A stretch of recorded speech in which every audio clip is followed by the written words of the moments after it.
Incredible power, deceiving simplicity, Top Gun and top secret.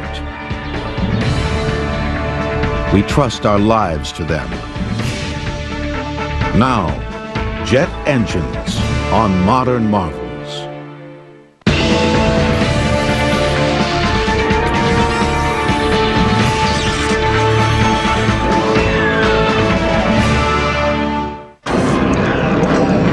The SR-71 Blackbird, in the opinion of many, the greatest airplane ever made. Its two huge jet engines have the power of 45 diesel locomotives. It can fly from Los Angeles to New York in under an hour, at speeds faster than a bullet. The Blackbird, designed in the early 60s, is the crowning glory of one of the greatest eras of technological change in the history of mankind. The jet age. The term was synonymous with scientific and social progress in the 50s and early 60s. The jet age conjured up not just a technological revolution, but a radical change in the way human beings thought, acted, and lived. And the jet age was powered by this.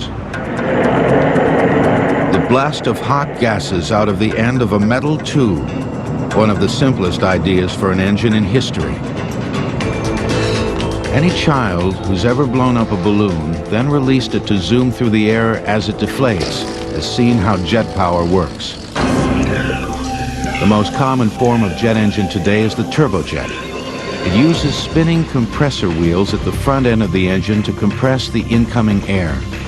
The air is then mixed with fuel and ignited. The blast of exhaust gases out the back propels the engine forward, as well as rotating turbine wheels at the back, which turn the front compressor wheels on the same shaft. Today's jet engine was a logical progression from a device called a turbo supercharger that was first used in the waning years of World War I to get more power out of military airplanes powered by piston engines. Here was a case where technologists were trying to allow the piston engine to breathe, if you will, more efficiently at high altitude. With a turbine in the exhaust that rotated a compressor wheel to force-feed air into the engine, they had the main elements of a jet engine, although they didn't realize it at the time. Ironically, for all their insight in developing these turbines, which had to operate in a very high-temperature exhaust environment, for all that insight, they missed the significance of directly connecting the turbine to the compressor. Propeller-driven piston-powered aircraft had a built-in speed limitation because propeller blades lose sound. In the early 1930s, a few far-sighted aircraft engineers in Britain, Germany, France, and Italy began toying with the idea of eliminating the piston engine and the propeller altogether. It might be possible, they thought, to power a plane with a device not all that different from a turbo supercharger, but bigger and more powerful. Critics, however, warned it was folly to try to use a pure jet engine to power an airplane. The scoffers said such a jet engine would have to be so big and heavy the plane could never get off the ground. Some claimed the jet engine would have to be lined with bricks to protect the fuselage and the pilot from the intense heat. But a few young scientists persisted.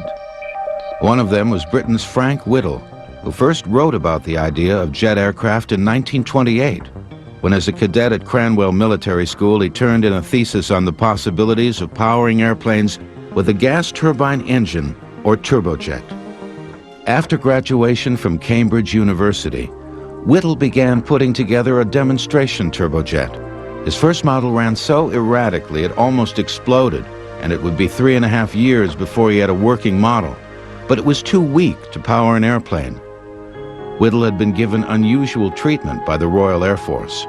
He was placed in selected positions so that he could continue to develop his radical ideas. The irony of it is that when it came time to really back his ideas, the British government backed away from it. He didn't get the support that he needed. Whittle had no way of knowing that at the same time in Germany, another bright young engineer was working on exactly the same idea.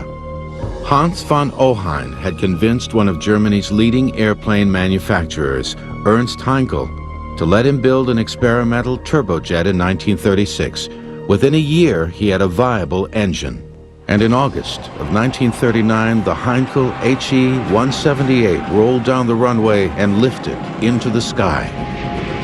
The world was about to change. The first jet engine was in the air. Germany was not about to announce to the world that it had just created the first turbojet airplane.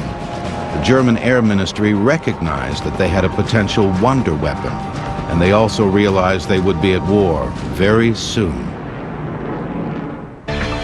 The ratio of the speed of an airplane to the speed of sound, called the Mach number, was determined by the Austrian scientist Ernst Mach in 1887. Jet engines will return on Modern Marvels. We now return to jet engines on Modern Marvels.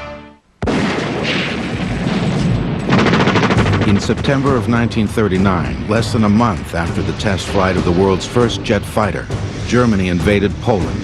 The war was on. But the work on getting a jet fighter into mass production still proceeded slowly. In 1939 and 40, there was no great impetus in Germany to develop the jet engine. The Luftwaffe felt invincible, and their propeller-driven aircraft were doing just fine. In early 1940, they destroy the Low Countries and the Scandinavian countries, and then they're threatening Great Britain. And what happens? In the late summer and the fall of 1940, Germany loses the Battle of Britain. Now, that is the moment when you start seeing a stimulus. Now they suddenly realize we need something else. Although Ernst Heinkel had flown the first jet-powered test plane, he was now in a race with his arch-rival, Willy Messerschmitt, to develop the first mass-production jet fighter for the Luftwaffe. In April of 1941, Heinkel was the first into the air with his fighter prototype, the innovative HE-280. But a year later, his competitor Messerschmitt had an even better jet fighter, the Me-262. The 262 was a superior airplane, had higher speed, higher range, better armament package, so it was selected for production. It was designed basically to destroy American bombers. It could do that very well because it had a tremendous speed advantage over them. It had a tremendously powerful cannon armament to do that. 17 Me-262s were ordered for tests and evaluation. When Nazi air ace Adolf Galland came to Messerschmitt's test center to fly one, he was amazed at its effortless power and speed, which far surpassed the performance of the Luftwaffe's piston engine planes. Accompanied by only a whistling sound, my jet shot through the air. This is not a step forward, this is a leap.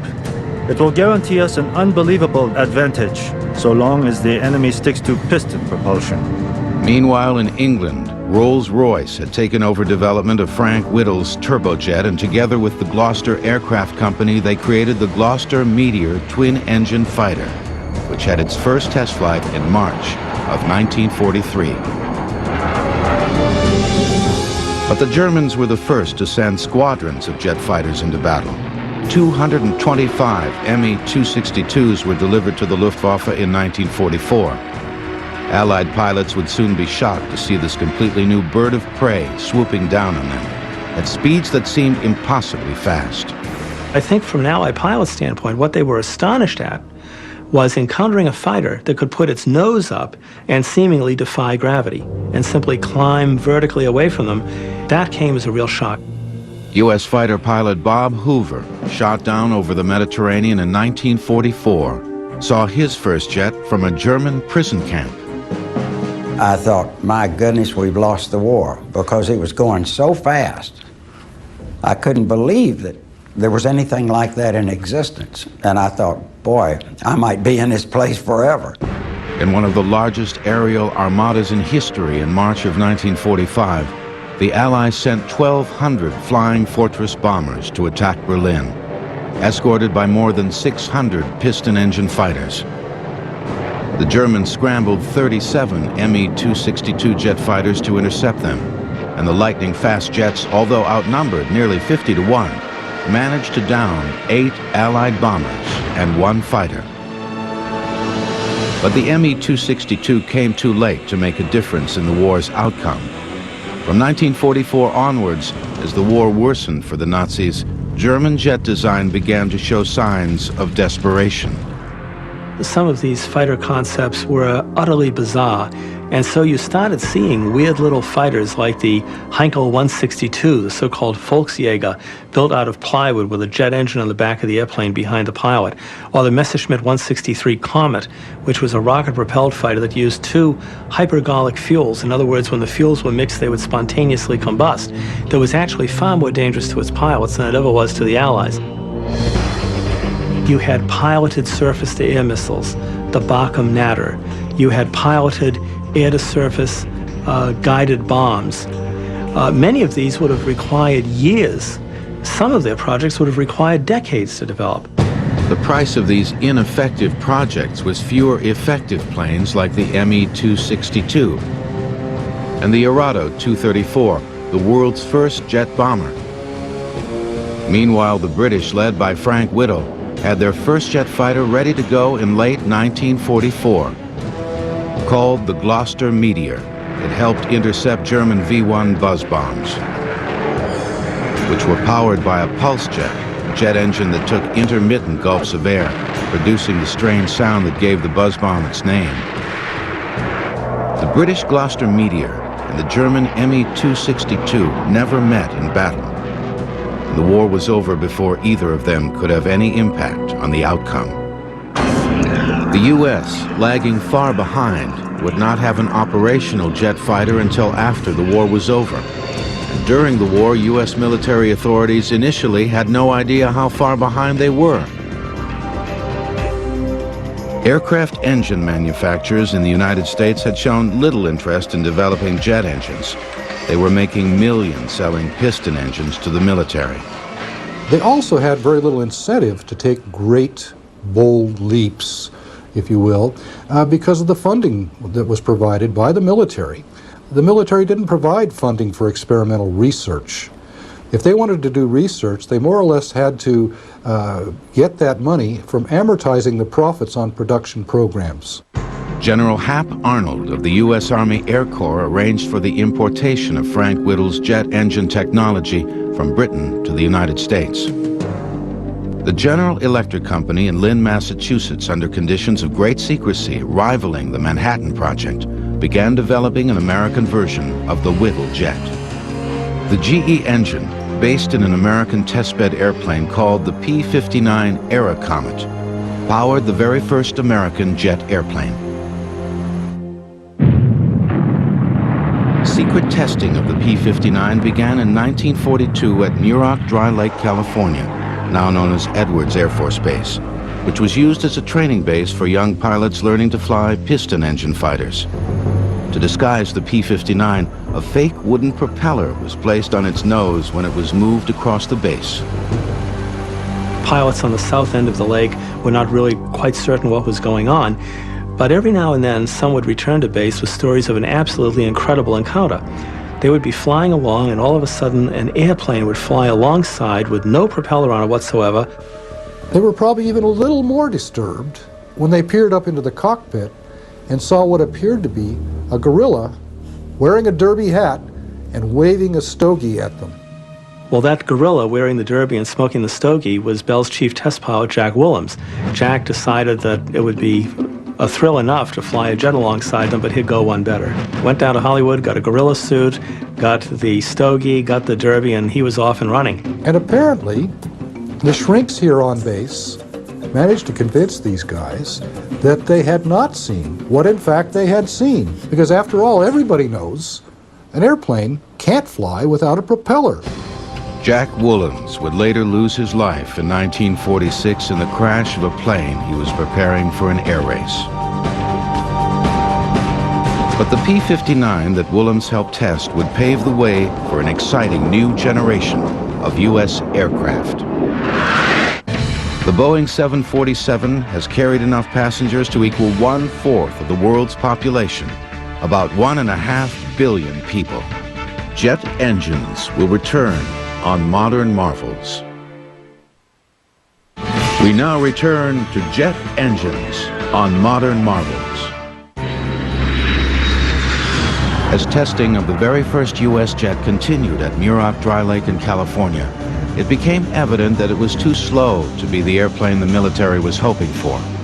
The P-59 would have been a very comfortable, nice propeller-driven fighter. What it is it's basically a piston engine propeller fighter without the piston engine, without the propeller, and with two jet engines buried in the wing roots. It had very little combat potential, but it was a tremendous learning tool. Completely unaware of the top-secret P-59 program, Kelly Johnson of Lockheed went to the U.S. military with a plan for a radically different jet aircraft. Willis Hawkins was a young airplane designer working for Kelly Johnson at the time. Finally, a senior colonel asked him to come into his office, and he said, first thing, you got to shut up about that airplane of yours. Secondly, we've got a twin-engined airplane that's flying today, jet engine, and it's no damn good. He said, if we give you a specification for an engine that's already running, will you go home and make us a proposal? 2 weeks later, Kelly Johnson submitted his unique proposal. And 3 weeks later, he had a contract to build America's first operational jet fighter, the P-80. It was the beginning of Lockheed's top-secret Skunk Works division, the advanced aircraft unit that would go on to build many legendary airplanes, including most recently, the Stealth Fighter.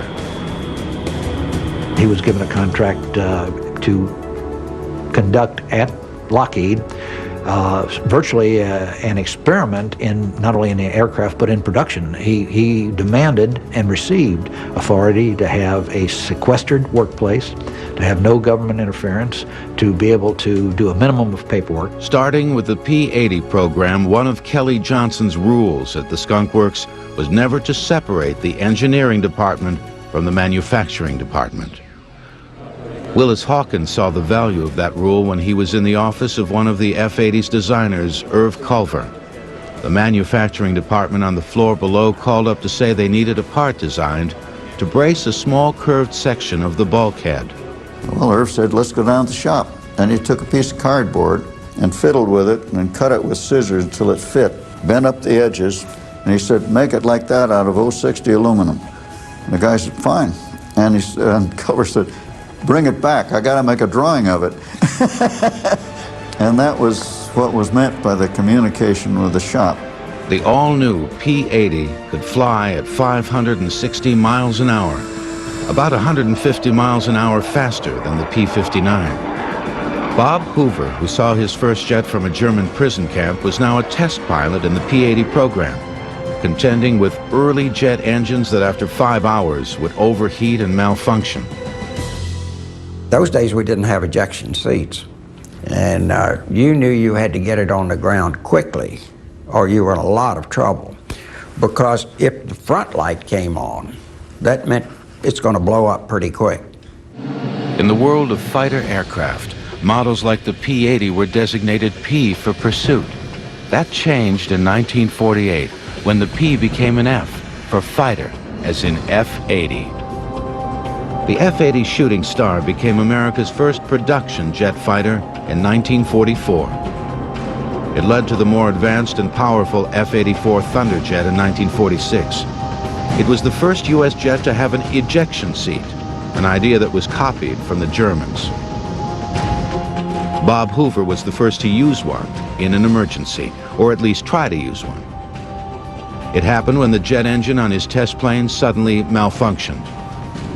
It's very abrupt when one of those jet engines freezes. That whole airplane lurches like that. And now it's just pitching over and I'm completely out of control. And so I thought, well, here we go with this seat.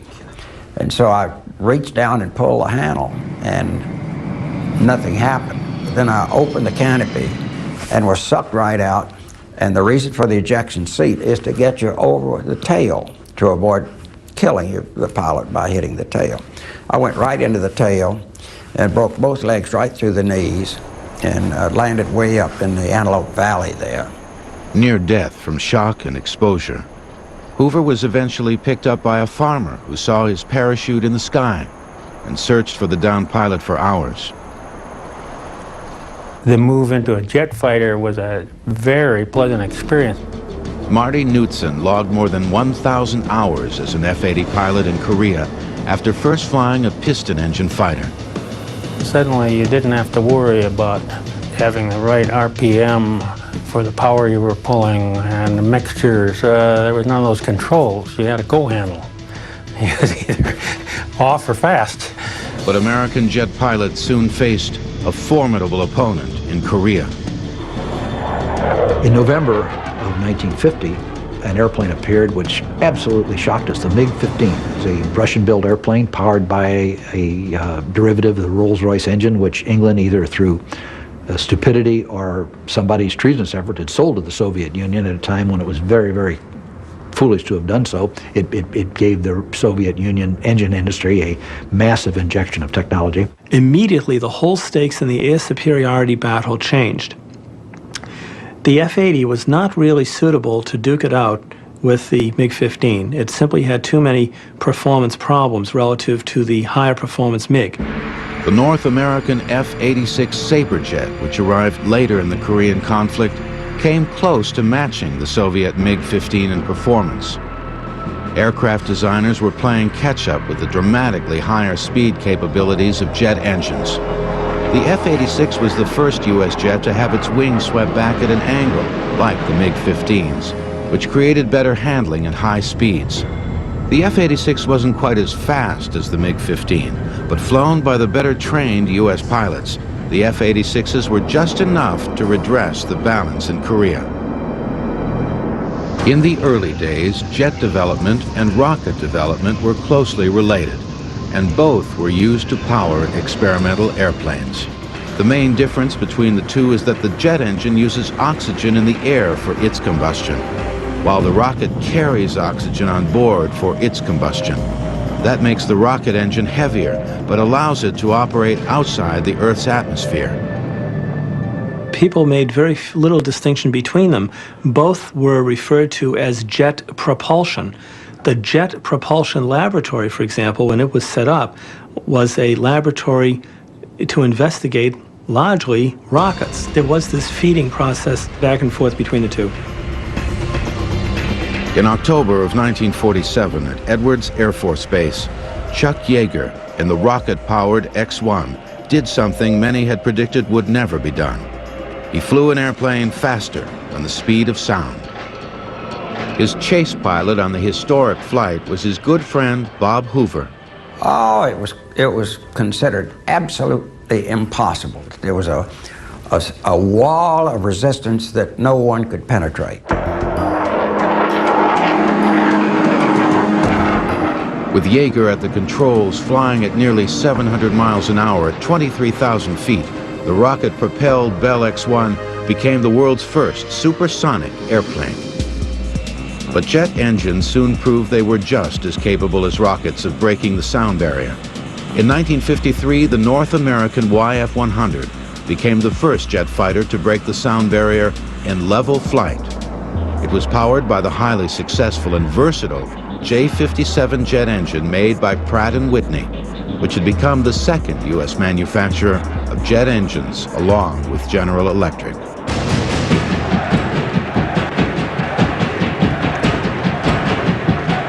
The Cold War of the 1950s brought a mood of fear and suspicion, and the jet engine found a new application in a super-secret spy plane called the U-2. It all started when the CIA came to Kelly Johnson at the Skunk Works with an idea. All the CIA said to Kelly was, we want something that goes a long way and gets very high, and we want pictures of you-know-who. Marty Knudsen was one of the first 6 Air Force pilots recruited by the CIA to fly the mystery aircraft. We were asked if we'd be interested in flying on a very dangerous mission that would be of great value to the United States of America. Any red-blooded young man says yes to that, you know. Some of the pilots speculated their secret mission might be to fly the first spacecraft. Marty Knudsen hoped it might be a new Mach 2 supersonic fighter. The 6 young fighter pilots were shocked when they were taken to a remote CIA airfield and shown the ugly duckling they were going to be flying. it didn't really look like my cup of tea, being a young hot fighter pilot, seeing this big, long, gangly winged thing sitting there. It may not have been pretty, but it was a jet, whose specially modified engine would propel it to incredible heights. We immediately started flying the airplane the next day and being told to start laying down operational plans for missions over Russia. Flying the U-2 was unlike anything Marty Knudsen had ever experienced as a pilot. You're almost like you're living in another world. You can just start to see the curvature of the Earth. Well, I guess I should say it's a big ego trip to sit up there at 70,000 feet and look down at that man's puny effort and the world below you. The U-2 was also powered by Pratt & Whitney's popular J57 engine. But to allow operation at 70,000 feet and higher, the engine had to be virtually hand-built, with much closer tolerances to minimize loss of air pressure at high altitudes. It was believed the U-2 could fly with impunity over the Soviet Union because no Soviet fighters or missiles could go high enough to shoot it down, and at first, that was true.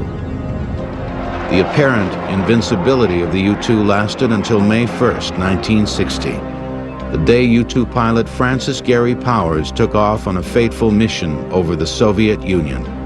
I was at Buda, Norway, where he was supposed to land, and I was supposed to take the airplane off on its next flight out of there. I started pre-breathing oxygen to fly, which you needed to do 2 hours before takeoff, and of course he never arrived. Powers had been shot down by a Russian missile and captured.